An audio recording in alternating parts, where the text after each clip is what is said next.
We will now begin the regular press conference by Foreign Minister Hayashi. Minister, the floor is yours, sir.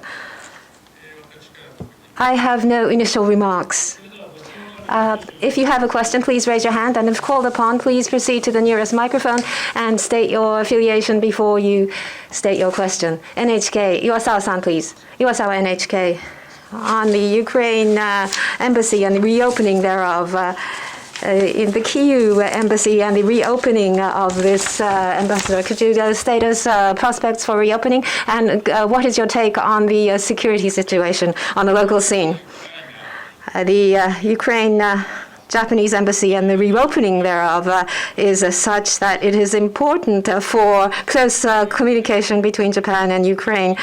On the 30th of September, Prime Minister Kishida and President Zelensky spoke on the phone, and the Prime Minister explained about the status of examination on the part of Japan regarding the reopening of the embassy. With regard to the reopening of the embassy in Kyiv, also based on information that Ambassador Matsuda obtained in Kyiv, we are moving forward with comprehensive studies. The next question, please. Asahi Shimbun. Nobita, Asahi Shimbun. I would like to ask about the situation in Ukraine. President Putin made a declaration about annexation of 4 regions in Ukraine, and they have also issued a policy saying that they will apply for NATO's membership. What is the position of Japan? On the 30th of September, President Zelensky, in his speech, indicated his intent to sign the NATO membership application document. That is our understanding. And we're not a NATO member, so I would like to refrain from making any comments in view of that. However, upon saying so, I would like to say that we stand shoulder to shoulder with Ukrainian people who are trying extremely hard to defend their sovereignty, territory, homeland, and families. So we are maintaining high levels of interest as we closely monitor the security situation around Ukraine. At any rate, for our part, the Japanese government, we will continue to implement rigorous sanctions against Russia and provide support to Ukraine as has been committed to together with other G7 countries. Next question, please. TV Asahi, Sawai-san, please. Sawai from TV Asahi. And last month, from the Russian side, there was a detention of a staff of the Japanese Consulate General Office. Has he returned, and were you able to hear first-hand information from this person? And within LDP, a resolute response has been called for. With regard to counteracting this event, what is your view? With regard to the staff of the Consul General, he returned on the 30th of September, but because of the nature of the matter, I would like to refrain from giving more details. On the 30th last week, I mentioned that the staff of the Vladivostok Consulate General did not engage in what Russia asserted. There is no such fact, and the coercive interrogation goes against the Vienna Convention on Consular Relations and Japan-Soviet Consular Conventions. It's an egregious violation, and there's no way we can accept this. In addition to this staff, a persona non grata was notified, and this is an unbelievable act, and we lodged a strong protest to Russia. We would like to continue to call for Russia to accept this protest seriously.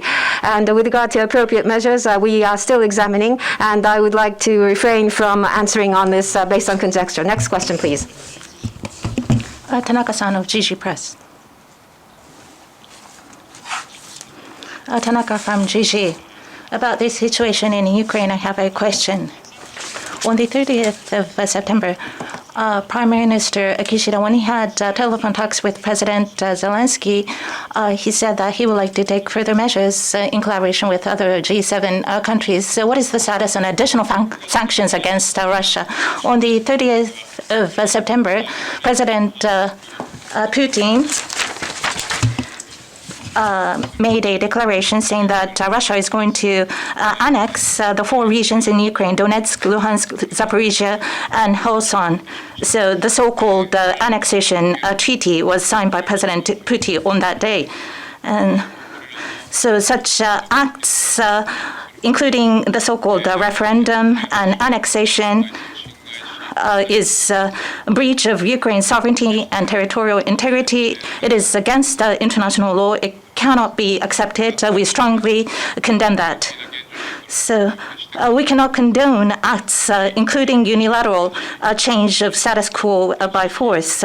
So we will continue to strongly demand Russia to cease hostilities immediately and withdraw their troops back into Russia.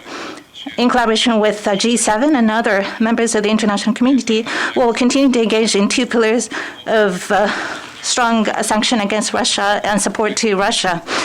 So inclusive of their acts, including annexation and sanctions against Russia, we are closely considering this together with G7 countries. Iwasawa-san from NHK, please. Iwasawa from NHK. On Indonesia and the riot that occurred in Indonesia. The day before yesterday, at a stadium, soccer stadium in Indonesia, there was a riot, and more than 120 passed away.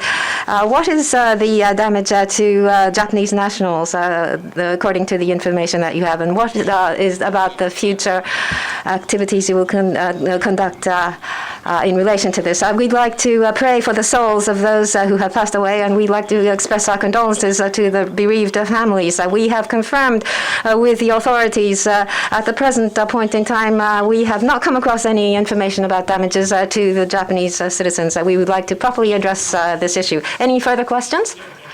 We'd like to close the press conference at this point. Thank you very much.